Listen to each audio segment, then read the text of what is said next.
Thanksgiving Day 2009, with my three best buddies, Chris Gerber, Gregory Brula, and my roommate at the time, Josh Bryan, who I pulled in to do photography for the event. We all convened at my River West studio in Milwaukee to take our first test drive of a machine, of a iron melting furnace that we had built to cast our own cast iron art. This is where my story begins. In the dark wetness of my studio courtyard with my skeleton crew of 3 people, we basically had a possession of owning our own operation and a whole lot of gumption. So the furnaces we build, they're called cupolas. They're typically handmade, and we use scrap iron. In this case, this is a steel barrel from the inside of a water heater core. The designs are derived from a handed-down proportions of designs that was developed in the early 60s by an artist named Julius Schmidt. This guy is basically a legacy in the underground iron art scene who has basically adopted the proportions and the design from industry and reduced them down into a manageable size for artists to work out of their studios and do their own cast iron art without the use of the facility and the heavy equipment needed in the commercial industry. So the best part about making your own furnace is outside of the ability to control your size and the scale at which you want to build, is that you have a whole lot of free reign to pimp out your style and make it as much sex appeal as you want. So this is my current furnace. Her name is Flo. She was built in the winter of 2012, and we ran her for the first time in the parking lot of a makerspace here in Madison called Sector 67. We collaborated with Sector 67 for an event that I host annually around the Valentine's Day called Pouring Your Heart Out. It's basically the public execution of showing what we actually do in the iron art scene. Artists from a tri-state area came into town, my very good buddies. They all threw down, helped run the furnace. We harvest our own iron from cast iron tubs, sinks, and radiators, break it all down to a sizable means that our furnace can actually digest. And we do that all before we bring it up to a working temperature of 2,800 degrees Fahrenheit for us to then cast the metal that we pour into it. So needless to say, this is it takes a village. An iron pourer is a really beautiful network of people that basically throw down and have their whole lives on hold and travel around to do everything. So what are we making anyway? You're probably wondering, why the heck are you doing this arduous amount of work, breaking your own iron, traveling around, gathering people? Let's flash back to that first pour in Milwaukee, where I was at my courtyard, and pouring in the darkness of a November evening. So the first pour, we actually didn't have any plans. We didn't make any molds to do anything. We actually didn't expect it to really work. But to our humble surprise, or our successful acknowledgement, this little machine rocked it. This thing was spitting out 60 pounds of molten metal every 8 minutes, and it was more or less a fire drill from hell. Like, with 3 people, 3 guys in the darkness and the wetness of night, it was kind of like this thing that we were all in it for heart and glory. It was the second time that I ran this furnace where I actually had something prepared. And at this pour, it was my first Pouring Your Heart Out iron pour. So this was in Valentine's Day of February 2010, and I had made a piece that was sort of an ode to our accomplishment as a team, and as a way for us to kind of it was my visual statement of acknowledging the true Wisconsin-born grit of our efforts and our accomplishments in doing a homespun enterprise. So at that pour, this guy was born. And you can only imagine the amount of hilarity that happened when we cracked open this mold and everybody standing around was like, "Are you kidding me?" Like, basically, we weren't even expecting anything to turn out because it was only our second time running this machine. So the fact that there was hot metal enough to pour a really thin skillet form was already something in and of itself. Needless to say, we had a bunch of jokes about what we'd make in it as it's hot, sitting there in the iron pan. When I saw this piece, amidst all the good spirits and celebration, I immediately saw this.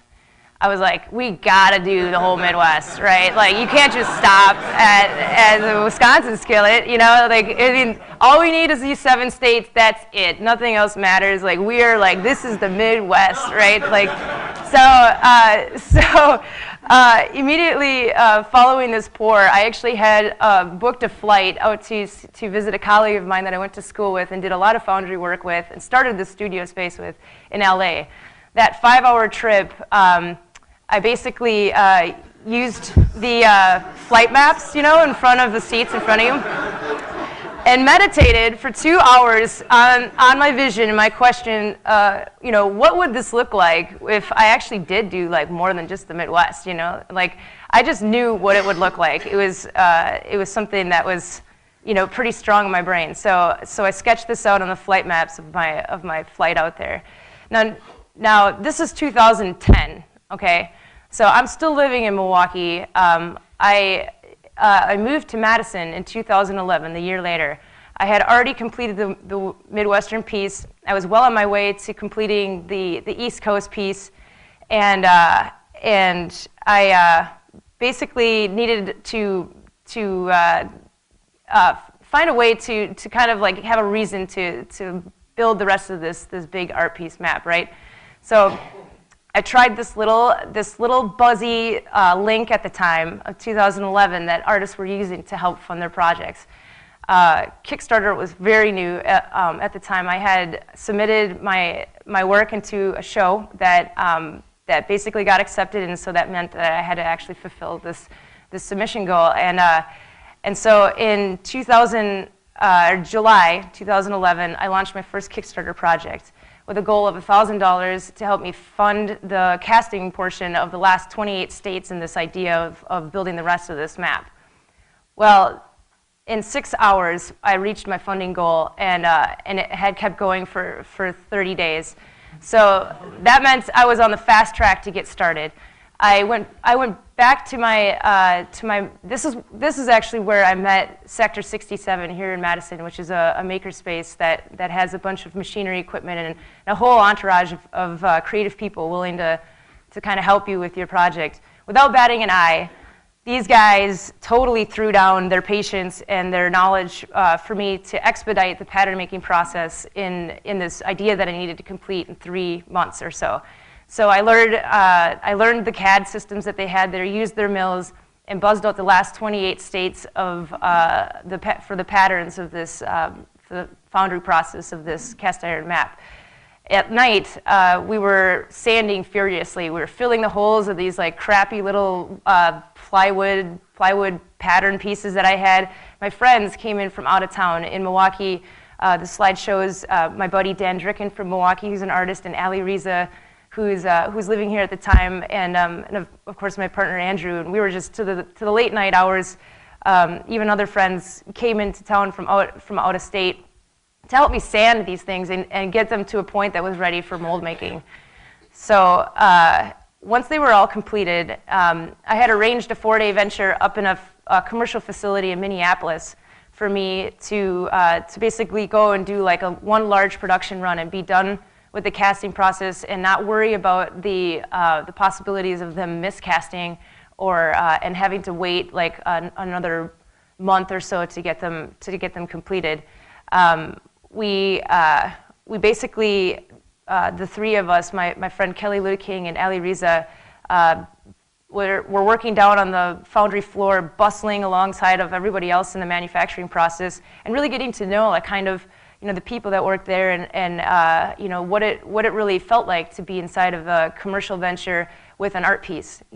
So this was like my very first introduction, so to speak, into the industry and the commercial world.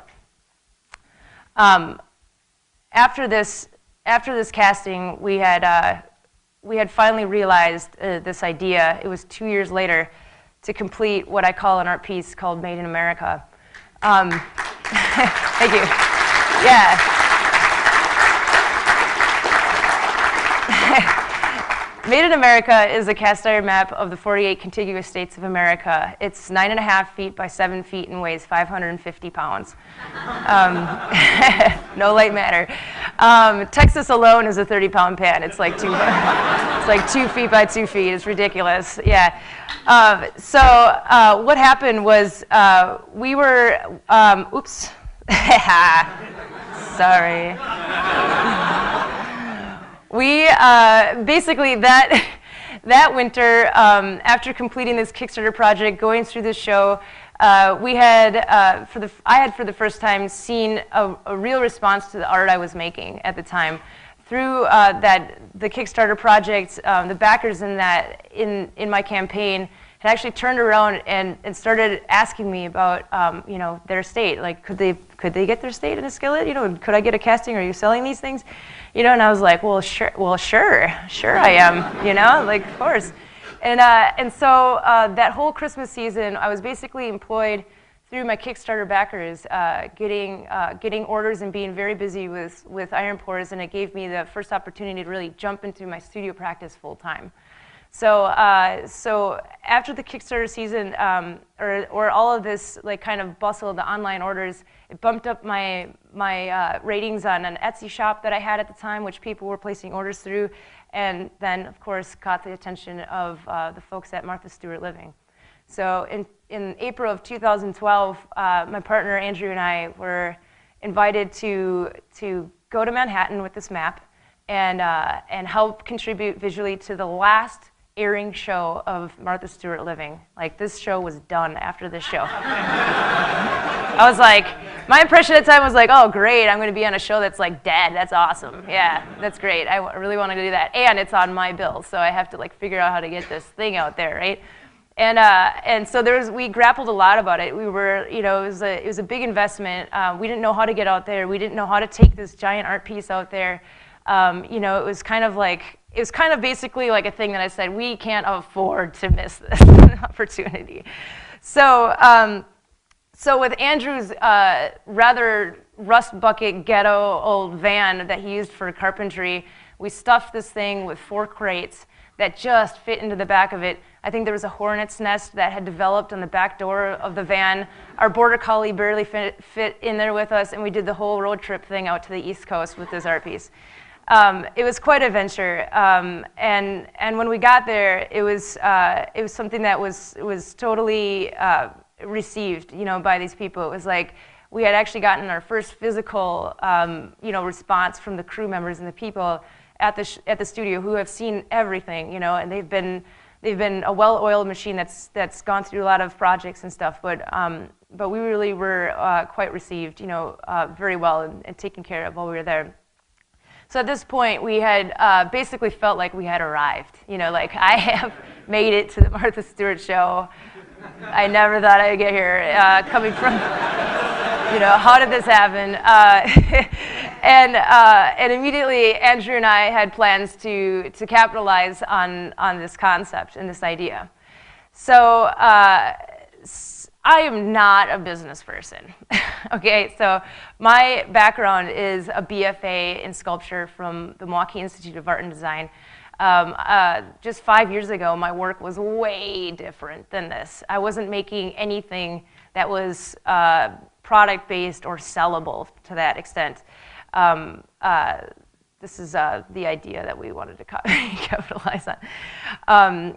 My thesis work was, and subsequent works after that were based in site-specific, large-scale installation sculpture. I was cross-pollinating with artists all over the place. I was living in Milwaukee. I was working with dancers. I was working with filmmakers, lots of musicians. My sculptures tended to be very kinetic, meaning they moved. So they were essentially large, unsellable pieces that had a storage issue. So I was, kind of not really aligning myself with the gallery world at that time. I wasn't really fitting into what anybody could really categorize for my art at the time. I was very interested in like making experiences and like making things happen, but I definitely wouldn't fit into somebody's home like this outdoor sculpture here in Franconia. And it wasn't until when I was, unbeknownst to me, an early start in my cookwares career was when I was a student in my sophomore year. I was using these ideas were still very formative, right? Like I didn't know what I wanted to be, what I wanted to be doing as a sculptor. I knew that I wanted to be a sculptor, but I wasn't interested in making things that sat on a pedestal or just had like kind of this like abstract concept. I wanted to make things that people could take beyond my concept of it and really put into their own lives and kind of create their own situation with it, or like as if I was making a prop. So I was using cookwares as a vehicle to learn foundry work as a student. And lo and behold, my first idea was really a takeoff of the the eBay sales that were happening in 2002, where people were like, I found Jesus in my eggplant, and it's like, or like Mary's in my toast, and I was like, why don't we just like cast it in there and sell these things, I thought this was a really great idea. So I had entrepreneurship from the start. I knew it. So we would do it. Yeah. This didn't sit very well with my mother. She was like, this is really rude, and I don't know what you mean. I was like, no. I was like, this is beautiful. I mean, I was so excited by people's responses to this that we actually went as far as recreating the Last Supper in several occasions. So I really loved creating these like spontaneous sort of like hacked together experiences that people could take this product that I did and like totally turn it into this to this like memorable moment, this like this thing that's like relevant maybe to a bunch of people's lives, but to me it was like extremely amusing and like really fun to see work out, So just like the Jesus waffle iron, the state pans that developed after a couple of years, this is fast forward now like 8 or 9 years when this product is really evolved, is the same sort of feeling that I get, or the same sort of reaction that I'm looking for in the pieces that I started making as a student in MyEd.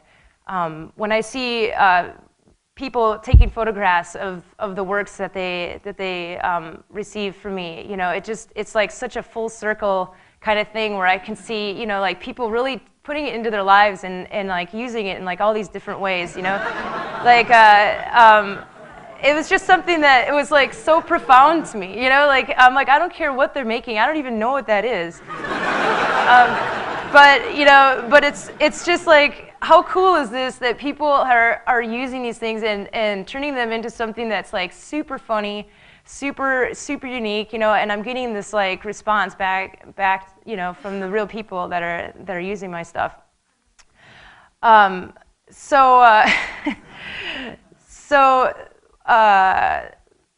This is where it's all kind of come to be.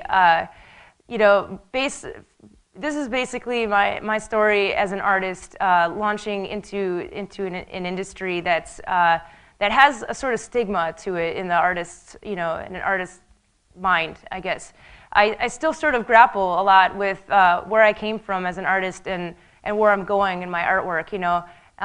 There's sort of like almost a derogatory labeling that people may feel. People as an artist may feel like that you're selling out, or you've gone commercial, and you're like, hitting the mainstream, and like all these things that might make you feel, as an artist that, maybe I'm doing something wrong. Like maybe I'm getting too far away from like the things that I started with, the backyard foundries, the Jesus waffle makers, like the crazy unsellable art that was super fun and like one night stands, that were like just really these like power-packed events that I have cultivated, like my beginnings as a creative person. But I think my message to you all today is in hopes to any of the creatives out there, and it doesn't have to be an artist, but just somebody that has an idea that started from the guts and glory of your DIY energy, that hopefully the path that I'm choosing with my art and taking it and launching it into a commercial line is going to help sort of people to swallow the the idea that you can still have a place as an artist inside the commercial venture, that going commercial and hitting a mainstream is not selling out in the derogatory sense, but it's actually making a living at what you want to do.